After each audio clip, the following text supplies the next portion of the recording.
अलाउद्दीन खिलजी ने जालौर पर आक्रमण किया तब 1311 ईस्वी में वैशाख महीने की पंचमी को वीरमदेव सोनगरा का युद्ध के दौरान सिर कट गया तथा दोनों हाथों में तलवार लेकर बिना सिर के युद्ध किया।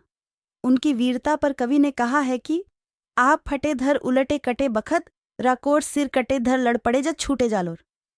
खिलजी की बेटी फिरोजा वीरमदेव से शादी करना चाहती थी, लेकिन वीरमदेव ने मना कर दिया। वो इस दोहे के रूप में है। तब खिलजी ने जालौर पर आक्रमण किया।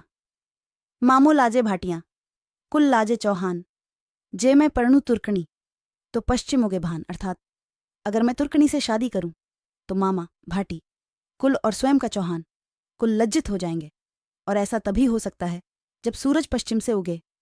अलाउद्दीन का जालौर पर आक्रमण विक्रम संवत 1305 और ईसवी संवत 1858 में अलाउद्दीन खिलजी के सेनापति अलगू खां और नसरत खान ने गुजरात विजय अभियान किया। उन्होंने जालौर के कान्हड़ देव से जालौर राज्य से होकर जाने का रास्ता मांगा, परंतु कान्हड़ देव ने यह कहकर मना कर दिया कि आप विदेशी और विधर्मी हैं। इस उत्तर से अलाउद्दीन खिलजी नाराज हो गया, परंतु पहले उसके लिए गुजरात जीतना अनिवार्य था।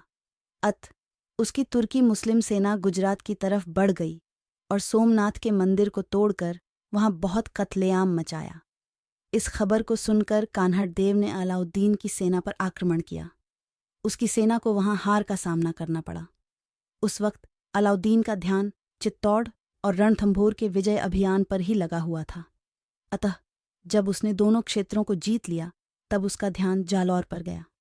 उसने विक्रमी संवत 1367 और ईस्वी सन 1305 में अल उल मुल्क सुल्तान के नेतृत्व में एक सेना जालौर भेजी, परंतु मुस्लिम सेना नायक ने आदरपूर्वक संधि का आश्वासन दिलाकर कान्हड़ देव को दिल्ली भेज दिया।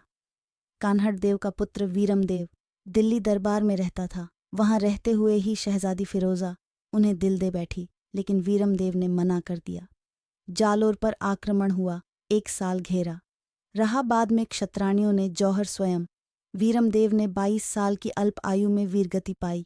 अंत में तुर्की की सेना वीरमदेव का मस्तक दिल्ली ले गई और शहजादी के एक स्वर्ण थाल में उनका मस्तक उनके सामने रख दिया, लेकिन मस्तक ने भी मुंह फेर लिया।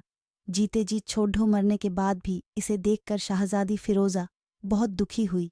तब उसने मस्तक का अग्नि संस्कार किया। बाद में दुखी होकर यमुना नदी में कूदकर अपनी जान दे दी।